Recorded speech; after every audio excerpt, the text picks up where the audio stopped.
Assalamualaikum warahmatullahi wabarakatuh. Selamat pagi dan salam sejahtera bagi kita semua. Yang saya hormati para dewan juri dan juga hadirin sekalian. Berdirinya saya di sini akan menyampaikan beberapa argumen pro saya mengenai mosi, yaitu perlu diadakannya penggusuran pedagang kaki lima di pinggiran jalan raya dan juga sudut kota demi terjaganya kebersihan dan keindahan kota.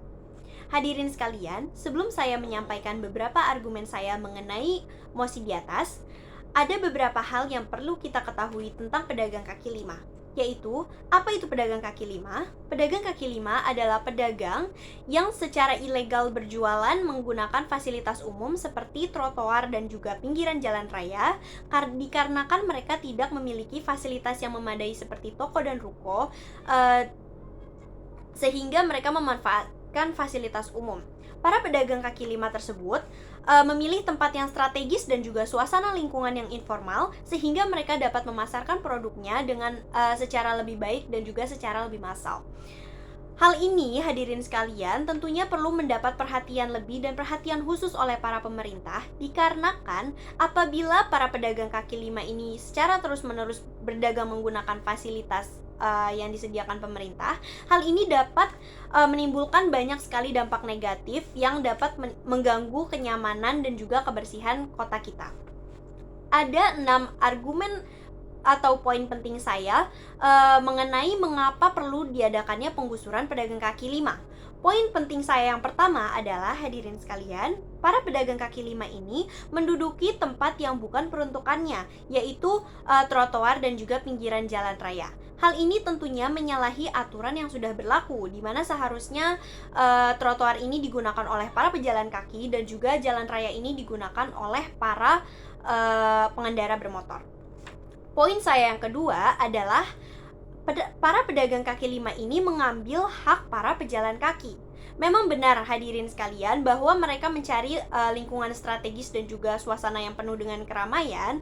Tapi hadirin sekalian, trotoar ini diciptakan oleh para pemerintah untuk para pejalan kaki. Kita sudah mengetahui bahwa trotoar ini adalah salah satu program yang digunakan oleh para pemerintah untuk mengurangi kendaraan bermotor, sehingga mereka bisa menekan tingkat pencemaran lingkungan akibat asap kendaraan bermotor. Tapi bagaimana program ini dapat terlaksana dengan baik apabila trotoar ini saja malah disalahgunakan oleh para pedagang kaki lima untuk berjualan?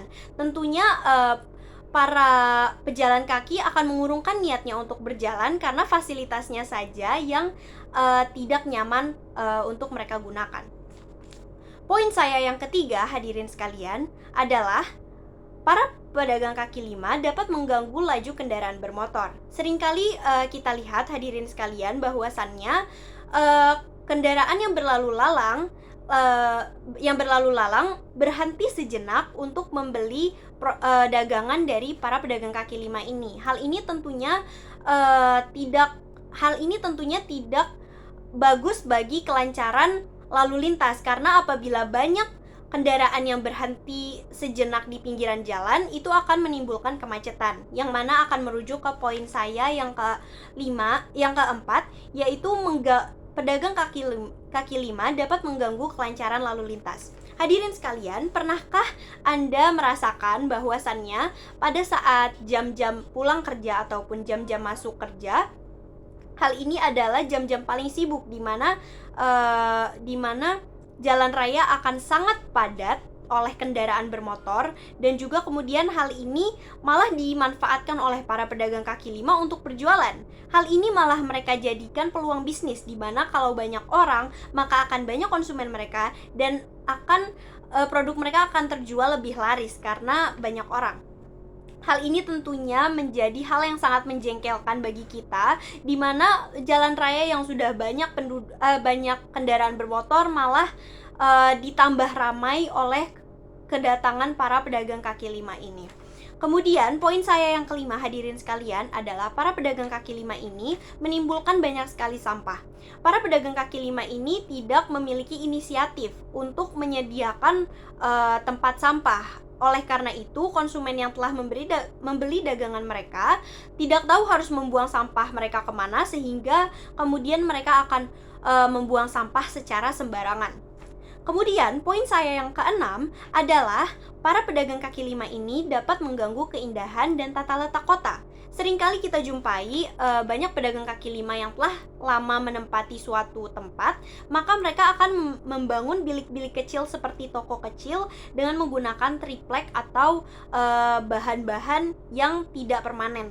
Hal itu akan sangat menjadi pemandangan yang tidak sehat dan pemandangan yang tidak baik, karena itu akan menimbulkan banyak sampah juga, seperti yang telah saya sampaikan di poin saya yang kelima. Kemudian dari pendapat-pendapat saya yang di atas, maka dapat saya simpulkan bahwa perlu diadakannya penggusuran, dan terdapat juga beberapa solusi yang saya berikan. Selain melakukan penggusuran kepada pedagang kaki lima sehingga mereka terjadi efek jera dan tidak ingin mengulanginya lagi, solusi yang kita dapat lakukan adalah memberikan pembinaan kepada para pedagang kaki lima sehingga mereka dapat mengelola produk dagangannya dengan lebih benar dan juga lebih menaati peraturan. Kemudian solusi saya yang kedua adalah pemerintah dapat memberikan bantuan toko ataupun ruko murah agar mereka dapat berjualan secara lebih layak. Kemudian solusi saya yang keempat adalah pemerintah seharusnya dapat membuka lapangan kerja baru dan juga mengasah skill mereka di bidang lain sehingga mereka tidak hanya berpenghasilan dari berdagang saja. Mereka dapat berpenghasilan dari profesi-profesi mereka yang lainnya.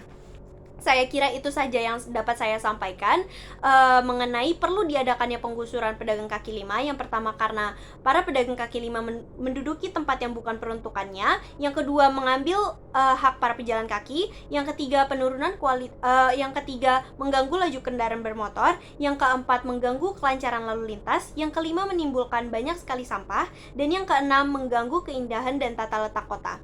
Saya kira itu saja yang dapat saya sampaikan. Terima kasih. Wassalamualaikum warahmatullahi wabarakatuh.